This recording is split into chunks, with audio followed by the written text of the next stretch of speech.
Bienvenidos a Club de Prensa en NTN 24. Transmitimos desde Washington, a 3 cuadras de la Casa Blanca.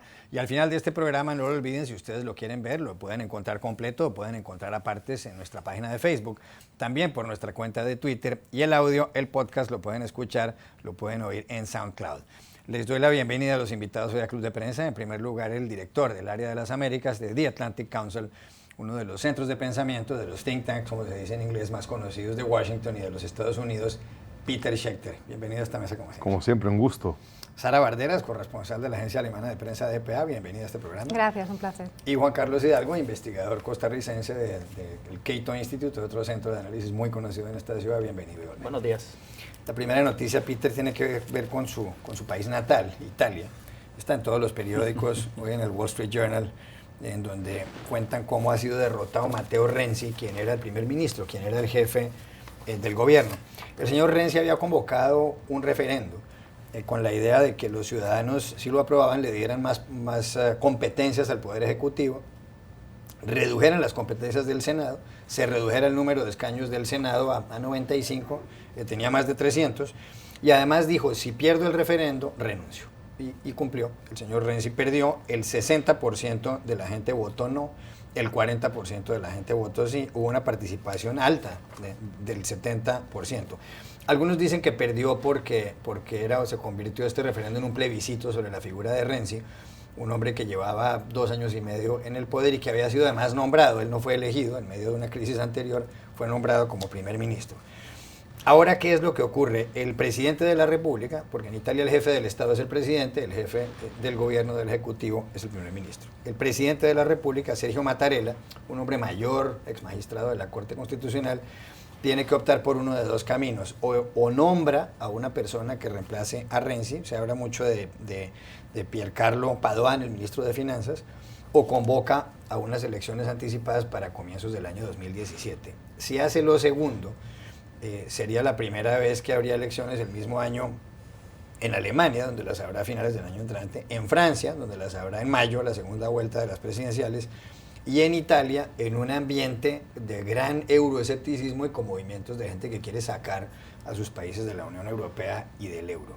¿Cuál es el futuro que avisora usted para su país, para Italia, después de todo lo que ha pasado?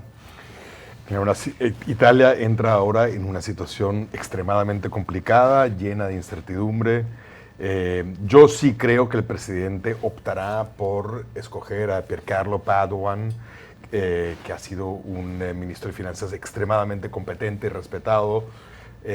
También porque hay una crisis bancaria y financiera que también está burbujeando por ahí. Entonces el presidente necesita optar por calmar también los mercados.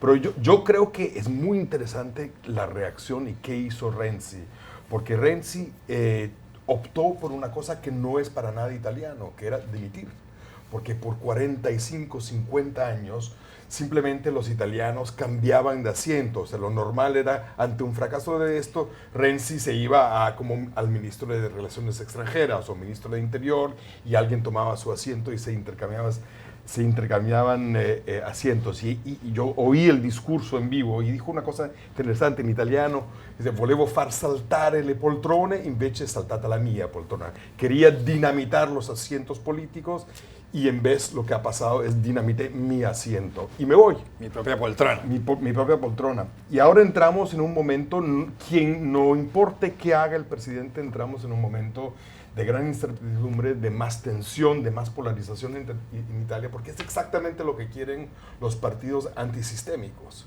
Quieren una situación muy incierta para que en la próxima elección, sea inmediatamente o sea más tarde en el 2017 o en el 2018, es fomentar este tipo de crisis de incertidumbre para que ellos puedan ganar. Entonces Italia está en un gran problema y no va a salir del problema en el 2017. Italia es además ahora uno de los países fundadores de la Unión Europea, junto con Alemania y Francia y Bélgica, Holanda y Luxemburgo hace más de 50 años, pero también hay cierto temor de que en algún momento pueden llegar a aumentar su popularidad, incluso a ganar las elecciones, por lo menos una coalición donde podría estar la Liga Norte, un grupo político xenófobo, y también el Movimiento 5 Estrellas de Beppe Grillo, que es un cómico que también ha dicho que quiere retirar al país del euro y de la Unión Europea. Sí, yo creo que son los dos grandes beneficiados de esta derrota de Renzi, que en un nuevo movimiento kamikaze en la Unión Europea que se viene a unir al Brexit, yo creo, ligó su permanencia con el resultado del referéndum, y ahora, bueno, como decía Peter, no le queda más que dimitir, que tampoco es algo que se haga mucho en países como Italia o el mío propio en España. Yo creo que este es un nuevo capítulo en la novela de incertidumbres en la que está sumida la Unión Europea desde 2009, ¿no? Desde 2008-2009, el arranque de la crisis griega. Hemos visto la posible salida del euro de Grecia. Hemos visto el rescate de los bancos en España, hemos visto la incertidumbre generada ahora por el Brexit y el problema es cuál es el futuro ahora de la Unión Europea. Es lo que yo creo que se está dirimiendo un poco en una especie de olla a presión en distintos países de la Unión Europea que, como tú decías, son importantes. Italia es uno de los miembros fundadores, es la cuarta economía además del bloque, y lo que ocurra en Italia repercute en el resto. Y hay preocupación en los mercados, había preocupación en los mercados por lo que pueda pasar. Incluso se habla de los problemas que tiene el banco más antiguo del mundo, que es un banco, se llama la Banca Monte dei Paschi de Siena, me perdonan si no pronuncio bien el italiano. Perfecto, pronunciado perfectamente. Bueno, banco fundado en 1472, 20 años del descubrimiento de América. Sí, ese es el principal problema de corto plazo de estos bancos, y principalmente ha venido arrastrando serios problemas. Necesita inversión para mantenerse estable, porque la cantidad, el monto de los préstamos malos va creciendo, y el problema es que en un ambiente de incertidumbre política, por supuesto que es más difícil entonces conseguir esos inversionistas. Las reglas de la Unión Europea establecen de que en lugar de un bailout, la primera opción ante un banco con problemas es un bail-in, lo que se llama un bail-in, es decir, los inversionistas de ese banco son los que tienen que cargar con el peso de las pérdidas de rescatarlo. No un rescate tradicional de una entidad ajena al banco, sino un rescate de los propios accionistas. Lo cual suena magnífico. Yo estoy totalmente a favor de eso. Que si alguien invirtió en un barco, sea el primero en línea para asumir las pérdidas en caso de que ese banco le vaya mal. El problema es político, puesto que a diferencia de otros países donde son grandes consorcios y grandes inversionistas los dueños de los bancos, en el caso de Italia son mayormente jefes de familia, ahorrantes, y esto por supuesto que entonces hace más difícil para un gobierno italiano buscar que se implemente un bail-in. Aquí es interesante, puesto que yo estaba leyendo el editorial que publicó The Economist hace semana y media sobre esto del referéndum, y curiosamente The Economist, que nadie puede acusar de populista ni nada, dijo que había que votar, le recomendó a los italianos votar no. Y es por una razón muy sencilla. Lo que buscaba esta reforma constitucional era empoderar más la figura del gobierno central, y principalmente del primer ministro. Italia ha padecido de mucha inestabilidad política después de la Segunda Guerra Mundial, ha tenido 63 gobiernos desde 1945, y esto ha hecho, entonces, según la lógica de Renzi, esto ha hecho que el país sea muy difícil de reformar económicamente. Entonces, para él, la mejor manera de reformar económicamente el país era primero implementar una reforma política que le diera más poder al primer ministro para llevar a cabo estas reformas que podrían ser impopulares. Sin embargo, como ocurre siempre en este tipo de discusiones, el peligro no es tanto darle poder a un señor Renzi, sino quién podría venir después de un señor Renzi. Lo estamos viendo ahora con Trump en Estados Unidos, ¿verdad? Todos los poderes que fue acumulando Obama ahora nos quitan el sueño ante la perspectiva de que sean heredados a un Donald Trump. Bueno, lo mismo ocurre en Italia, y recordemos que Italia es el país que nos dio a Mussolini, es el país que nos dio a Berlusconi. La pregunta era si concentrar más poder en la figura del primer ministro era una situación agradable, sí, para la política italiana. Así que en el corto plazo creo que va a haber mucha incertidumbre, pero en el largo plazo creo que más bien es un resultado favorable para Italia. Yo solo quería añadir una cosa. O sea, hay dos cosas que son perfectamente italianas, que son teorías políticas que no existen en ningún otro lugar. Uno se llama l'arrangiarsi, el arreglarse, y el otro el inmovilismo. Estos son culturas políticas, ¿no? Entonces, cuando tú dices, Juan Carlos, que 63 gobiernos, es cierto, pero el inmovilismo dicta que esos 63 gobiernos están constituidos por exactamente las mismas personas, ¿no? O sea, simplemente es uno dimite y se cambian de poltronas. Hay un enroque. Entonces, eso es el inmovilismo. Entonces, eso es a eso lo que iba Renzi, era tratar de dinamitar ese inmovilismo que creaba simplemente que la gente vendía puestos de trabajo, si no los vendías en el Ministerio de Cultura, los vendías en el Ministerio de Trabajo, ¿no? Y tratar de hacer un gobierno más ágil, más moderno, más productivo. Pero bueno, no vamos a ver el arranjarse en Italia y vamos a ver cómo se arreglan. Sara. Sí, yo quería solo apuntar la posibilidad de que ahora en el partido de Renzi, el Partido Democrático, se abra una pugna por el poder que acabe dinamitando la formación, como ha ocurrido en otros países de la Unión Europea. Diría yo que el último ejemplo es España, ¿no?, donde el Partido Socialista se ha sumido en su peor crisis en la historia, pero también en otros lugares de Europa donde partidos de izquierda, fuerzas progresistas, han perdido de alguna forma el rumbo, no se encuentran.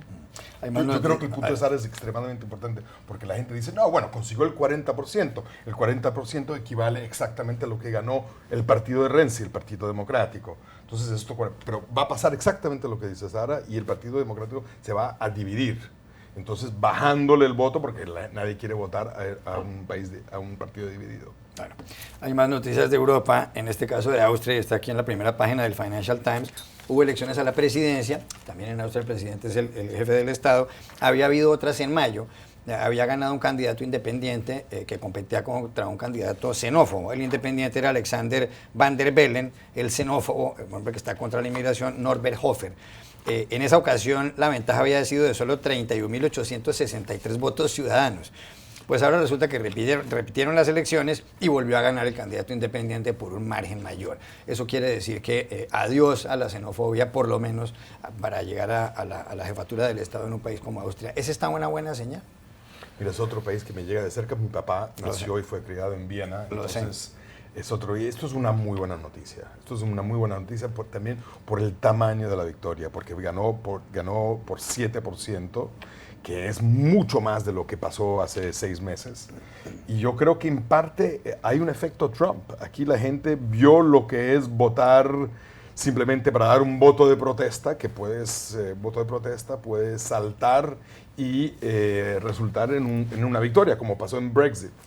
Entonces yo creo que es una muy buena noticia en donde un país que es chiquito y relativamente políticamente no muy importante, pero aquí se dio un primer paso para parar esta ola de ultraderechismo, nacionalismo y xenofobismo. 30 segundos. Sí, es pequeño, pero es un país muy simbólico en el sentido de que fue el primer país a principios, en el 2002, que invitó a un partido de extrema derecha, el Partido de la Libertad, a formar gobierno, que fue con la figura de Jörg Haider. Fue muy polémico en ese momento, costó que le impusieran ciertas sanciones políticas a Austria. Y bueno, esta sería la primera vez que un jefe de Estado de extrema derecha llegaría al poder. Así que había mucho en juego, aunque simbólico, pero mucho simbolismo de por medio. Ya regresamos a Club de Prensa. Volvemos a Club de Prensa en NTN 24 desde Washington. Sara, el presidente electo de Estados Unidos, Donald Trump, que se posesiona el 20 de enero, armó un lío político internacional a partir del viernes, porque conversó durante 10 minutos con la presidenta de Taiwán, Tsai Ing-wen. Ella lo llamó, según dice él, en un mensaje por Twitter, ella lo llamó para felicitarlo por haber sido elegido.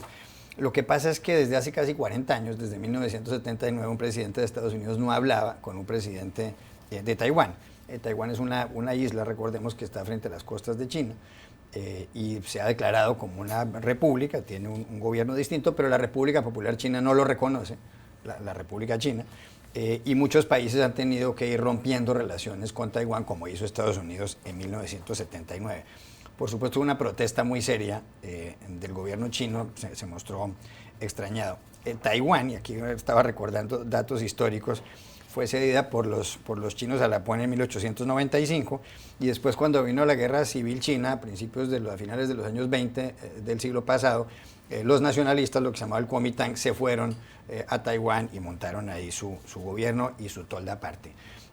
Esta llamada que ha recibido el señor Trump, y que por supuesto suscita que el gobierno de Pekín levante una ceja, ¿será algo planeado por Trump o es que Trump es tan inexperto? ¿Cuál puede ser la respuesta a esa pregunta? Yo no la tengo, pero tengo tres posibles escenarios. Por un lado puede ser una imprudencia de Trump, como tantas otras. Él se ha negado a tener asesoramiento, o bueno, no sé si se ha negado, pero no lo ha pedido. En cualquier caso, al Departamento de Estado, que es el que tiene los asesores, el mismo Kerry le decía hace poco que ahí estaban para lo que necesitara, ¿no? Entonces, puede ser una imprudencia, una vez más, de alguien que realmente no sabe cómo funcionan las cosas en la política desde la Casa Blanca. Puede ser un cambio de política también, que esté preparando el terreno para cambiar la política estadounidense hacia China, lo cual también es un riesgo. Son las dos mayores economías del mundo. China es una potencia, además, no solo económica, sino militar, en muchos intereses de Estados Unidos en Asia, lo cual puede poner en riesgo esa política, o esa relación, perdón. O también puede ser que esté mirando por sus propios intereses. Ya sabemos que Trump a veces tiene problemas para dejar aparte sus intereses empresariales fuera de la escena política. Decía el alcalde de una ciudad que se llama Taoyuan, que es un suburbio de Taipei cercano al aeropuerto internacional, que había habido representantes de Trump allí mirando opciones para abrir un hotel. La empresa de Trump lo ha desmentido, pero bueno, ahí queda eso.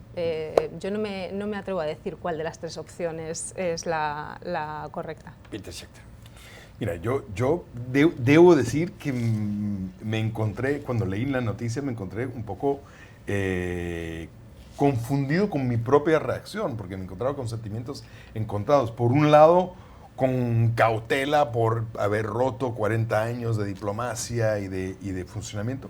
Pero por el otro lado, China también ha sido un actor desestabilizador en Asia, construyendo islas en territorios y en aguas internacionales o aguas territoriales japonesas o filipinas, diciendo que ciertas islas que antes siempre se consideraban territorio filipino o territorio japonés, no, que eran de China. Y entonces Trump se inventa una cosa que todo el mundo pensó que iba a haber potencialmente una guerra económica, pero no, se inventa un tema diplomático en donde ya anuncia simbólicamente que la relación con China no va a ser tan buena. No sé, me encontré con sentimientos encontrados, pero creo que fue creativo. Juan Carlos Hidalgo. De estos tres escenarios que menciona Sara, yo no sé cuál es el más preocupante de todos. Por un lado, si en verdad esto fue una improvisación, eso ciertamente despierta mucho nerviosismo por este carácter impredecible de un presidente que no se somete al consejo de sus asesores, que no se somete al consejo del Departamento de Estado, etcétera, etcétera, y que se ha visto en otras llamadas que ha recibido, por ejemplo, el primer ministro de de Pakistán, el presidente filipino, etcétera. Por otra parte, está el escenario de que esto haya sido planeado, y ya los asesores de Trump han salido diciendo que esto ha venido siendo planeado de hace meses, lo cual, bueno, igual ahí enfrentamos un escenario como que dice Peter, bueno, sería bueno o malo. Sí. Ciertamente China no está libre de culpas aquí en esta situación, pero también un escenario de confrontación con China es sumamente peligroso para la estabilidad, no solo del Asia, sino del mundo entero. Y tercero, está el escenario también ya un poco más House of Cards, que es el que menciona Sara, de que lo que esté pensando este señor son sus intereses de negocios.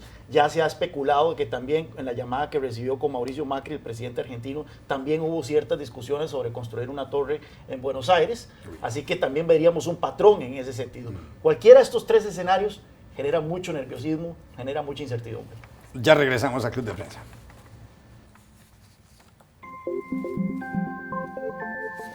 Volvemos a Club de Prensa en NTN 24, último minuto. Juan Carlos Hidalgo, la revista Time acaba de cerrar una encuesta entre sus lectores para ver cuál será la persona del año o el personaje del año, hombre o mujer, y en pocos días lo anunciará. En la encuesta, número 1, Narendra Modi, el primer ministro de la India, 18%. Y después empatan con un 7% cada uno, Barack Obama, presidente de Estados Unidos, Donald Trump, presidente electo de Estados Unidos, Julian Assange, el fundador de Wikileaks. Más abajo hay personajes como Mark Zuckerberg, el dueño de Facebook, con el 2%, y Hillary Clinton, exsecretaria de Estado, con el 4%. ¿Cuál es su persona del año? Recordemos que esto no es una encuesta de quién fue el más popular o quién hizo más bien o quién hizo más mal. Esto es una cuestión simplemente de quién dominó las noticias. En el pasado lo ha ganado Vladimir Putin, incluso Hitler, yo creo que en los 30 fue el personaje del año en la revista Time.